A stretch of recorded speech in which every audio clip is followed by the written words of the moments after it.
Good morning, good morning, good morning. Hey, y'all, it's game week. Got my smoothie. Feeling good. These morning things, man, these morning talks, I really like them. So here's gonna be the format really quick before I get into any of this video.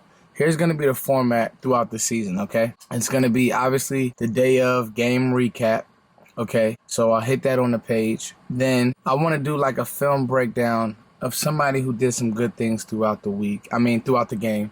And then I'll hit that, and then I'll do the game preview of the next game. Now, obviously, the last game was the preseason game, but there wasn't really, there isn't much film to talk about, so I didn't hit any film. So I'm just going to jump straight into this game preview. Now, and then I will do some quick hits. Obviously, cuts were shocking nonetheless, and I got the window open because you already know I'm at the train station, and I can't miss this train, so if I got to reconvene, which I'm probably going to have to and pick it up, I will on the fly. But it's game week, y'all. I see all these kids around the neighborhood getting ready for school. That's how I feel like this is the first week of school. Let's attack, man. Let's attack. We got Carolina, and I'm telling y'all now, this is a big game. The reason why I'm going to say every game is a huge, huge game is because in the NFC this year, not the NFC East, the NFC as a whole, you can't get behind. There's some very, very strong divisions, all right? You're just not going to, in every division, top to bottom is like really, really deep, all right? The North is going to be very, very deep. The South is going to be very, very deep. And we don't know what the East could bring. The East was down last year. They could be up this year. Got some notes, wrote a bunch of things down on really how we got to beat Carolina, all right? Cowboys win if. Okay, that's what these segments are going to be called. Game preview, Cowboys win if. Got a bunch of notes. But as always, I want to say thank you. Now, for the day-to-day news and kind of more intricate stuff, you guys got to get to Cowboys Huddle, all right? SoundCloud, iTunes, Cowboys Huddle. Uh-oh, there goes the train. All right, I'm going to jump back in this in a quick second. Beep, beep, beep. Let me go. Yo, all right, guys, so obviously you guys can probably tell I'm driving into work. Why? Because I missed my train. But it was one of those things too. It's like, everybody looking at you as you run into the train. They like, bye-bye. And you like, pie on my face. But it's all good. Not going to let anything steal my joy. I'm actually making good time on the way to work. So I'm going to figure out a way to get here on time. I ain't playing. Now, back to the matter at hand, all right? We actually have to get to some of this, and I wrote it down. When you're doing things on the fly, you got people cutting you off. Sometimes it's kind of hard to remember. But I like these videos only because, I don't know, it just adds like a different color to, the vibe of the channel. And I'll get back to the to the lab and the den. But let's react a little bit really quickly to some of these cuts, okay? So Dan Bailey obviously was the big one on the roster for Brett Maurer, or Brett, whatever his name is, but he hit that 57-yarder. And, with Dan, towards the end of the year last year, he just lost his confidence. And I will give Joe Rod a lot of credit. When you lose your confidence as a kicker, it's hard to get it back. You saw it with Mike Vanderjagt. You saw it with some other kickers in the league who started off, had a good career early, and then out of nowhere, it's almost like they got the yips, or they're like a pitcher who just can't find his strike zone. That's what happened to Dan towards the end of the year. He's missing kicks at training camp, and I think Dallas just said, let's save some money, let's go with the kid. I told you guys. Now, I was surprised that Dallas kept Rico despite of the marijuana thing. So they maybe do have some plans for Rico in the passing game. We'll have to see how the NFL cracks down on, obviously his deal. But they had plans for him. So that was the one that I was off on. But I am actually very excited that they cut Coney Ealy and Jihad. That lets me know that our young talent, Antoine Woods, Dorrance Armstrong. Listen, this Dorrance Armstrong pick is looking another 4th round gem, guys. It's looking to be a steal. Okay, and it's really now the Connor Williams pick is great. The Leighton Vander Esch pick really kind of, and we'll get and I don't want to be overreaction dude or overreaction guy, but it's scary because, you know, linebacker is one of the more easier transitions to the NFL. It just is. If you know how to play like a guy who I'm going to highlight, Luke Kuechly. You saw, and Leighton shouldn't even be mentioned in the same breath as Luke Kuechly, but you saw it from the moment he stepped on the field. Luke Kuechly was a beast, all right? A freaking monster. Well, with Leighton, number one, I'm just scared that his first reps are going to be live reps in game, and it's going to be, the speed is going to be a lot. You know, this isn't Boise State. You know, you're not playing teams, you know, whoever, Montana or whoever they're playing in Boise State. I mean, this is real deal, okay? These are the best of the best, and I'm just scared that his first reps is just going to be a come-to-God moment, and I'm just nervous. Now, the good thing is Joe Thomas, all right? Joe Thomas, Marshall Lillard, and Chris Covington all make the team. So now, linebacker is a position of depth. Defensive line is a position of youth and depth, all right? With Randy Gregory coming in looking solid. So I'm not really worried, and I like the Cowboys roster. I really do. They see something in Noah Brown. So that's just kind of my quick hit on the cuts. You know, people may feel how they feel. Maybe they wanted Lance Lenore. Maybe they wanted this person, that person. But it is what it is. Now, on to Carolina. All right, here we go.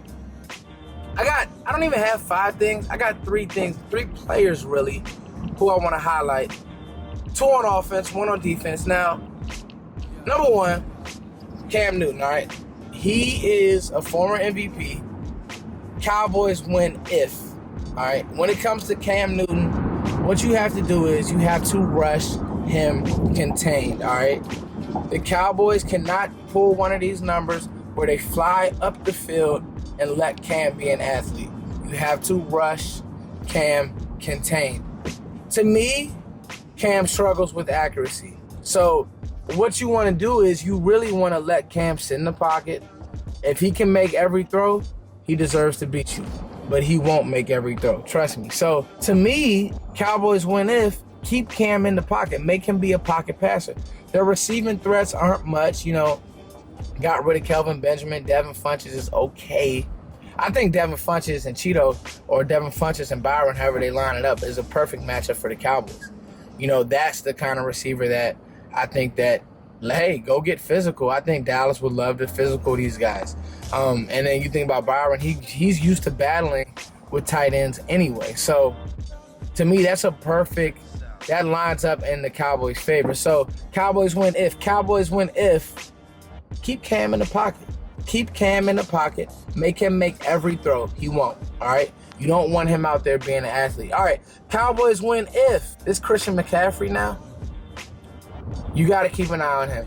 What they're going to try to do is get him lined up on a less athletic linebacker. I remember him coming out of Stanford. He's probably a better slot receiver than half the slots in the NFL. Very elusive. Came on towards the end of the year last year. And what he'll do is, this is what you got to watch. A lot like Brian Westbrook used to beat the Cowboys. Just a quick dump off, and he'll turn to 30 yards. All right, you got everything covered down the field. You know, Funchess is locked up. Everybody's locked up. And then he just slips out on a little wheel, a little speed out. He's on your linebacker. He's on a slow safety. 16, 15 yards. Little scat back, but he's a little more than that because he plays with power. They'll run him too, all right? They'll try to run him between the tackles, and I think we'll be fine there. But it's Jalen, it's Sean. It's whoever's going to be at safety, all right? They're going to have to keep an eye on Christian freaking McCaffrey. I'm telling you now, he's special. He's flat out special. All right, guys, Cowboys win if. Cowboys win if. I'm not going to make this too long. You got to keep your eye on Luke freaking Kuechly. To me, Luke Kuechly is the best defensive player that I've seen. Really, there's only 2. Since I really started scouting, about 6-7 years ago, and really jumping into scouting, Luke Kuechly and Aaron Donald have probably got my highest grades coming out as far as their plug and play. They're going to be instant Hall of Famers. People got to remember with Luke Kuechly, he was Rookie of the Year. He was an All-Pro his rookie year. I mean, this kid has been a man. He'll intercept the ball. He's very good in coverage. He's very stout against the run. I mean, I love Sean Lee, and Luke Kuechly's hands down better. He just is. I mean, he's even had some injury things, but he's a freak, all right? Diagnoses the ball, run, find ball, intercepts ball. Just, you can't fool him. So really, the game within the game is going to be Luke versus Zeke. That's why that was my header for this video. Luke and Zeke, man, that's going to be interesting, all right? Because I love our guards. I even love Zach Martin. I have a hard time thinking he'll be able to get second level to Luke. I just do. So what's going to have to happen is Zeke's going to have to make Luke miss a couple times on those off tackles, because he will knife through and he will blow your play to smithereens, all right? So he's going to have to make Luke miss on a couple off tackles, on those dives. He's going to have to make a play. Zeke is now, all right? It's those two, okay? Because you can't fool him. He knows where the ball is going. He's very well prepared. He's just one of those, he's like Sean Lee in that he knows what's going on at all times, all right? You know, and Shaq Thompson as well, you know. I remember him coming out of Washington, another good linebacker. So their linebacker core, to me, is what you have to watch for. Good D-line, decent secondary. Cornerback play is decent.